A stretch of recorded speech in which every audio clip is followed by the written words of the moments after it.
नमस्कार दोस्तों, मैं प्रदीप दुबे। आज हम आपको इस वीडियो में बताने वाले हैं क्रेडिट कार्ड परमानेंटली ब्लॉक कब होता है और क्रेडिट कार्ड टेम्परेरी ब्लॉक कब होता है। इसके बारे में आज हम आपको जानकारी बताने वाले हैं। मेरा आपसे निवेदन है कि अगर आप क्रेडिट कार्ड यूजर हैं तो आप इस वीडियो को शुरू से लेकर अंत तक जरूर देखना, क्योंकि ये वीडियो आपके लिए बहुत हेल्पफुल होने वाला है। तो चलिए शुरू करते हैं।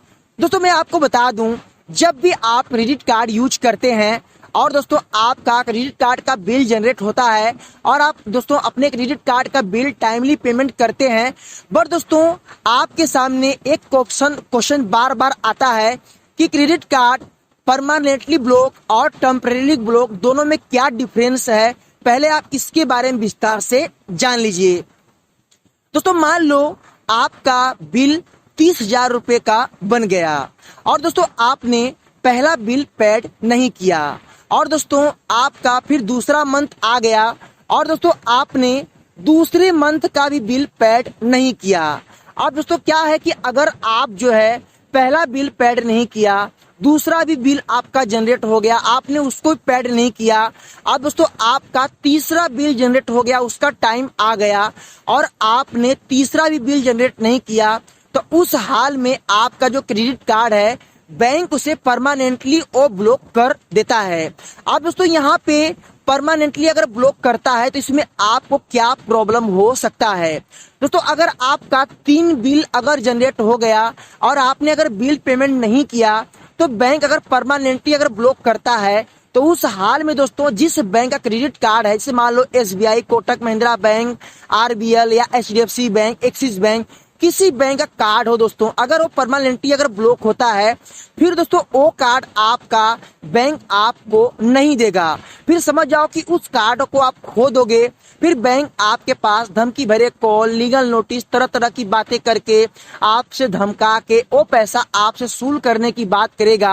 आप पूरा अमाउंट पेड करो या ना पेड करो उससे कोई मतलब नहीं है, बट आपको बैंक क्रेडिट कार्ड आपको नहीं देगा। दोस्तों ये तो हो गया परमानेंटली ब्लॉक के बारे में। अब मैं बात करता हूं टेम्परेरी ब्लॉक के बारे में। दोस्तों अगर मान लो आपका दोस्तों पहला बिल जनरेट हुआ और आपने पेड नहीं किया, अगर दोस्तों आपका दूसरे बिल का नंबर अगर लगने वाला है तो उस हाल में बैंक आपके क्रेडिट कार्ड को टेम्परेरी ब्लॉक कर देगा। दोस्तों बैंक इंतजार करेगा कि कस्टमर अगर मेरा जो तीसरा बिल जनरेट होने वाला है अगर उसका पैसा तीसरा बिल जनरेट होने के पहले अगर पे कर देता है, अगर उसका जो 90 दिन का टाइम होता है अगर वो पूरा होने से पहले अगर कस्टमर अगर पेमेंट कर देगा तो इसे कार्ड को हम अनलॉक कर देंगे और जो टेम्परेरी ब्लॉक हुआ है वो अनलॉक हो जाएगा और कस्टमर कार्ड को यूज कर पाएगा, उसे कोई दिक्कत नहीं होगा।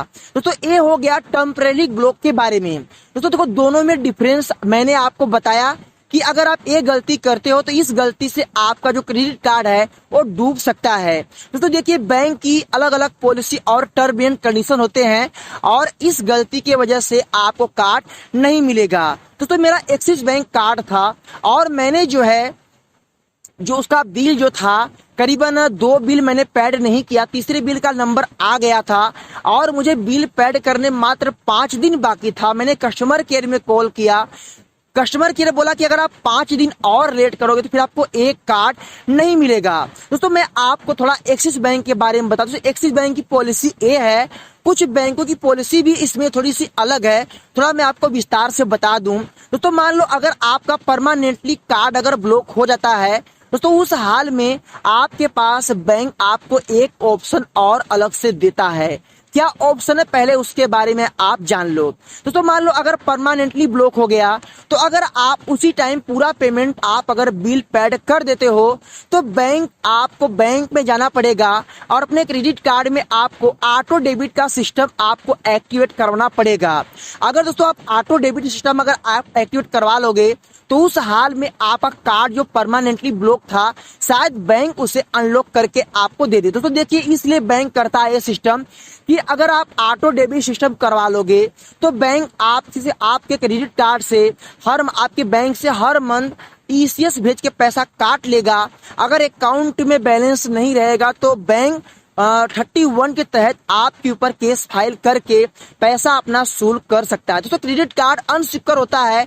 अगर ऑटो डेबिट सिस्टम नहीं लगा रहता है तो बैंक सिर्फ धमका सकता है, आपको परेशान कर सकता है, बट आपसे पैसा लेने के लिए वो कभी भी जोर जबरदस्ती नहीं कर सकता। अगर दोस्तों ईसीएस एक्टिवेट है, आपने ऑटो डेबिट सिस्टम करवा लिया है, तो बैंक उस हाल में कोर्ट में केस फाइल भी कर सकता है। बैंक तो करता नहीं है, वैसे तो कर से करके वो पैसा आपसे ले सकता है। दोस्तों ये है पॉलिसी जो मैं आपको अगर मैं रियल तरीके से बताया हूं तो आप समझ चुके होंगे कि परमानेंटली ब्लॉक और टेम्परेरी ब्लॉक दोनों में क्या डिफरेंस होता है। तो ये है दोस्तों क्रेडिट कार्ड की पॉलिसी, जिसे आप याद रखना और आपको इस चीजों को फॉलो करके चलना है, नहीं तो आपको क्रेडिट कार्ड नहीं मिलेगा। तो मैंने आपको पूरी स्टोरी बता दी, समझा दी। तो अगर आपको ये वीडियो बहुत अच्छी लगी तो दोस्तों में शेयर करना, लाइक करना, मन में कोई भी सवाल तो कमेंट करना।